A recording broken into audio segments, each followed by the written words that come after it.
ఏపీలో కాంగ్రెస్ నుంచి తిరిగి అధికార వైసీపీ గూటికి చేరిన ఆర్కే ఏపీసీసీ చీఫ్ షర్మిల తీరుపై విమర్శలు గుప్పించారు. షర్మిల పద్ధతి తీరు బాగోలేదంటూ అందుకే వచ్చేసానంటూ ఆర్కే కామెంట్ చేశారు.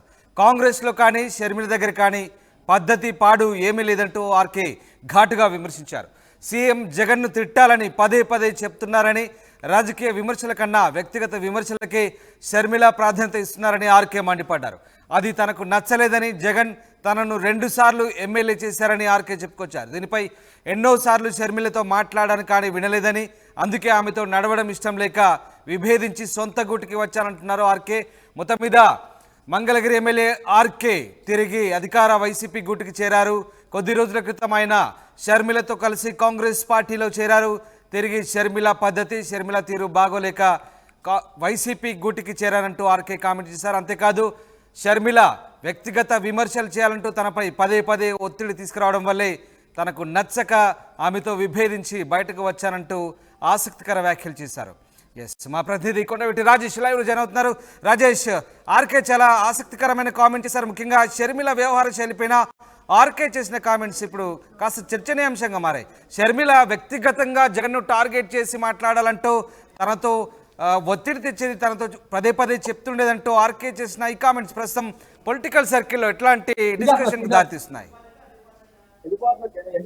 ఖచ్చితంగా ఆర్కే అయితే అది ఆఫ్ ద రికార్డ్ గా తన అనుచరుల వద్ద ఉదయం జగన్ కలిసే ముందు తన వర్గం వద్ద మాట్లాడిన మాటలుగా చెప్తున్నారు. అది ఆన్ రికార్డ్ అయితే ఆర్కే మాట్లాడలేదు. ఆ మాటలు ఏంటంటే, జగన్ ని కాంగ్రెస్ పార్టీలో చేరిన తర్వాత షర్మిల ఏ విధంగా అయితే జగన్ టార్గెట్ చేస్తూ విమర్శలు చేస్తున్నారు, ప్రత్యేక హోదా అంశానికి సంబంధించి బీజేపీతో పొత్తు పెట్టుకుని అంటర్నల్గా పొత్తు పెట్టుకుని ఏ విధంగా ముందుకు వెళ్తున్నారు, అంశాలు ఏ విధంగా టార్గెట్ చేశారు, అదేవిధంగా తనను కూడా జగన్ వ్యక్తిగతంగా తిట్టాలని చెప్పారు. కానీ నేను దాన్ని చేయను, రాజకీయాల్లో రాజకీయం మాత్రం చేయాలని చెప్పాను. ఈ విషయమైన షర్మిలతో కూడా తాను 2 సార్లు మాట్లాడాను, చెప్పి చూశాను, కానీ ఆమె మారలేదు.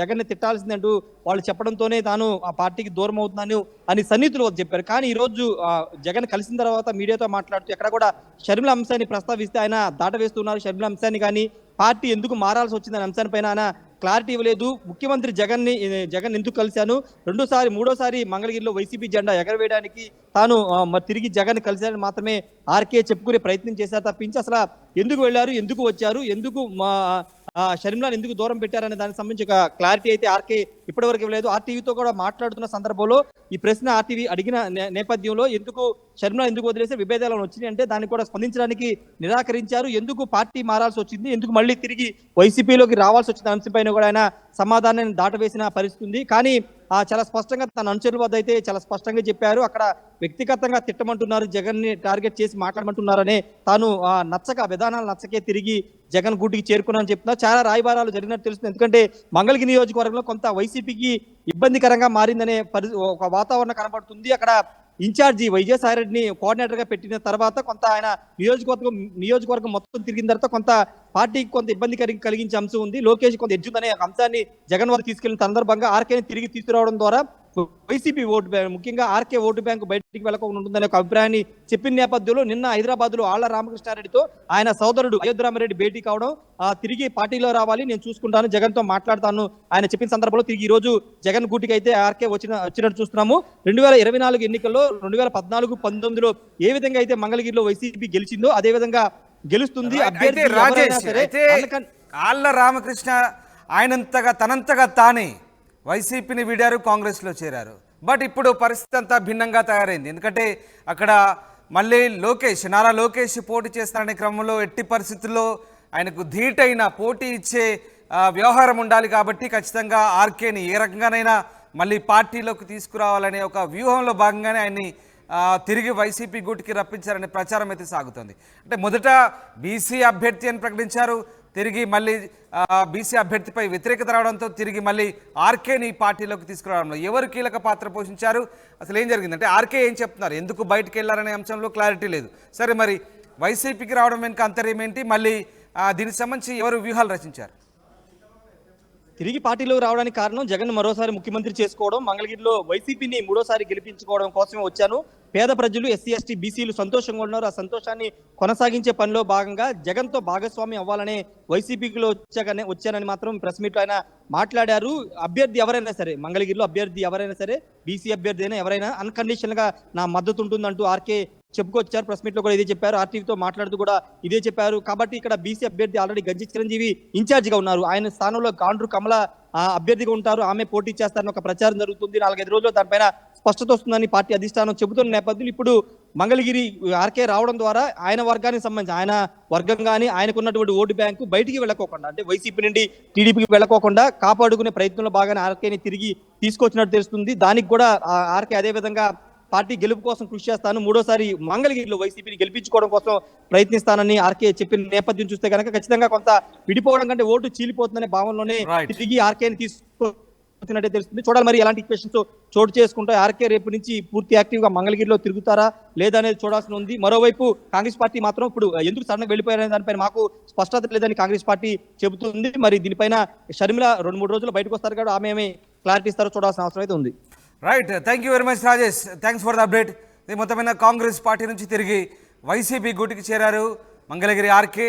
షర్మిల పద్ధతి తీరు బాగోలేకే ఆయన మళ్ళీ వైసీపీలో చేరినట్టుగా తన అనుచరుల వద్ద చెప్పినట్టుగా తెలుస్తుంది. అయితే సీఎం జగన్ను తిట్టాలని పదే చెప్తుండడంతోనే తాను వ్యక్తిగత విమర్శలకు దిగలేకే, షర్మిల తీరు నచ్చకే మళ్ళీ వైసీపీలో చేరినట్లుగా కూడా చెప్పినట్లుగా సమాచారం. ఇక మొత్తం మీద అధికార గూటికి చేరిన ఆర్కే మళ్ళీ వైఎస్ జగన్ను ముఖ్యమంత్రిగా చూడడమే తన ధ్యేయం అంటున్నారు. ఆర్కే ఆర్టీవీతో ప్రత్యేకంగా మాట్లాడారు. ఒకసారి చూద్దాం. ఎలా కృషి చేయబోతున్నారు? మూడోసారి మంగళగిరి హ్యాట్రిక్ కొట్టబోతున్నారా వైసీపీ? ఖచ్చితంగా అండి. మంగళగిరి ప్రజలు ఎప్పుడు కూడా జగన్మోహన్ రెడ్డి గారు అంటే ఉన్నారు. రేపు 2024లో కూడా జగన్మోహన్ రెడ్డి గారికి అండగా నిలబడబోతా ఉన్నారు.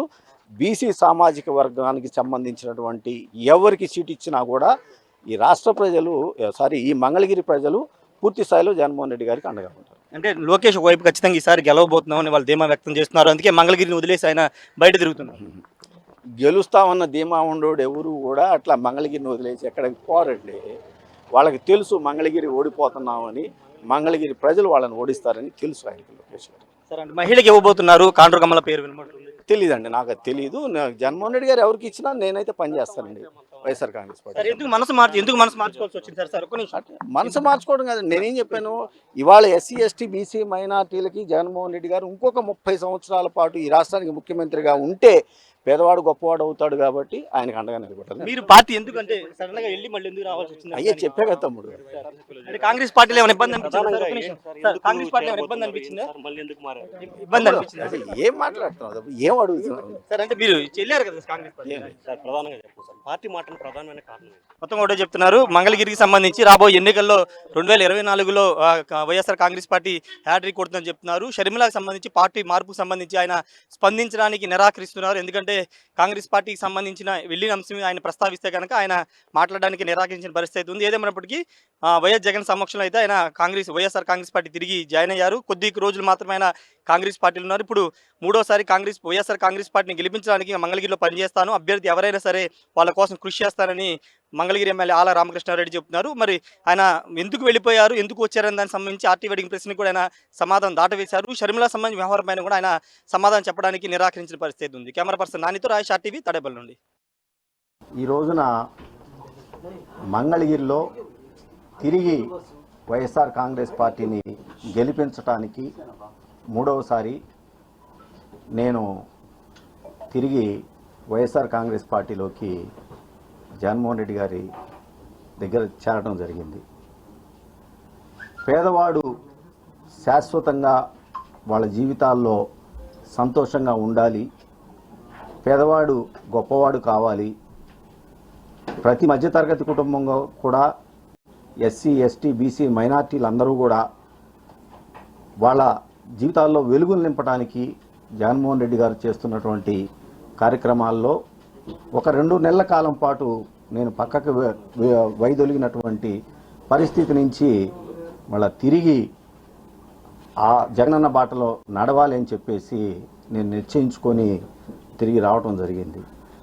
మనందరికీ తెలిసిందే, రాజశేఖర రెడ్డి గారి బాటలో నడుస్తున్నటువంటి జగన్మోహన్ రెడ్డి గారు ఇంకొక 20-30 సంవత్సరాల పాటు ఈ రాష్ట్రానికి ముఖ్యమంత్రిగా నిలబడగలిగితే, ప్రజలందరూ కూడా అండగా ఉంటే పేదవాడు వాళ్ళ జీవితాలు పూర్తి స్థాయిలో ఉన్నత స్థితికి వెళ్తాయి అని చెప్పేసి ఇవాళ జగన్మోహన్ రెడ్డి గారు చేస్తున్నటువంటి పరిపాలన రుజువు అవుతూ ఉంది అనే సంగతి మనందరం కూడా చూస్తూ ఉన్నాం.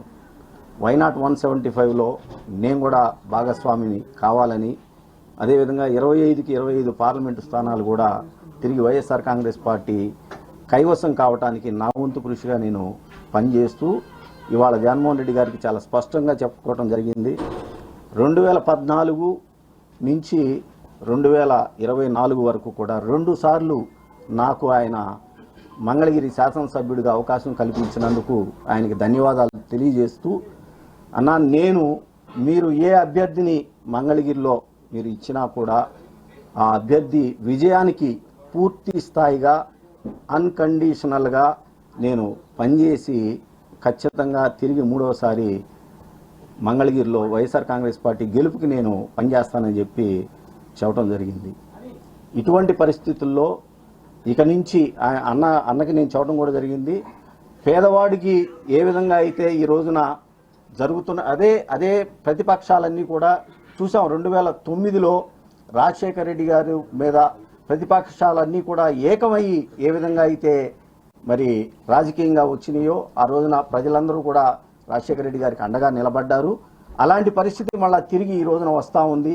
ఈ రాష్ట్రంలో పేదవాడికి మంచి జరగకూడదు, మధ్యతరగతి వాడికి ఎవరు అండగా ఉండకూడదు, మధ్యతరగతి వాళ్ళు ఎస్సీ ఎస్టీ బీసీ మైనార్టీలు ఎవరు కూడా రాజకీయంగా ఆర్థికంగా సామాజికంగా ఎదగకూడదు అని చెప్పేసి ఈ ప్రతిపక్షాలన్నీ కూడా చేస్తున్నటువంటి ప్రయత్నాన్ని తిరిగి ఎండగట్టాలి, వాటికి ఎదురుగా నిలబడాలి అని చెప్పేసి భావిస్తూ జగన్మోహన్ రెడ్డి గారి సారథ్యంలో అన్కండిషనల్గా పనిచేయటానికి, అదేవిధంగా మంగళగిరిలో మళ్ళా చెప్తా ఉన్నాం, తిరిగి 2024లో కూడా నేను వైఎస్ఆర్ కాంగ్రెస్ పార్టీ అభ్యర్థి గెలుపుకి నేను కృషి చేస్తాను, పనిచేస్తానని చెప్పి తెలియజేసుకుంటూ, 19లో ఒక ఓసీ చేతిలో ఏ విధంగా అయితే తెలుగుదేశం పార్టీ నారా లోకేష్ గారు ఓడిపోయారో రాసిపెట్టుకుండి, మళ్ళా 24 ఎన్నికల్లో బీసీ సామాజిక వర్గానికి చెందినటువంటి అభ్యర్థి చేతిలో నారా లోకేష్ గారి ఓటమి ఖాయం అని చెప్పేసి ఈ సందర్భంగా తెలియజేసుకుంటా ఉన్నాను. Thank you. ఓన్లీ మంగళగిరి వరకేనా సార్, ఇంకా మిగతా గుంటూరు పార్లమెంట్ కి సంబంధించి నియోజకవర్గాలు అలాగే పొన్నూరుకు సంబంధించి అభ్యర్థి అంటే చెప్తారండి, అది చెప్తామన్నారు. రీజనల్ కోఆర్డినేటర్స్ తోటి మాట్లాడుకొని ఏ నియోజకవర్గాల్లో నేను నా సేవలు పనికి వస్తాయని చెప్పేసి పార్టీ భావిస్తూ అన్ని చోట్ల తిరిగి నేను పనిచేయడానికి రెడీగా ఉన్నాను.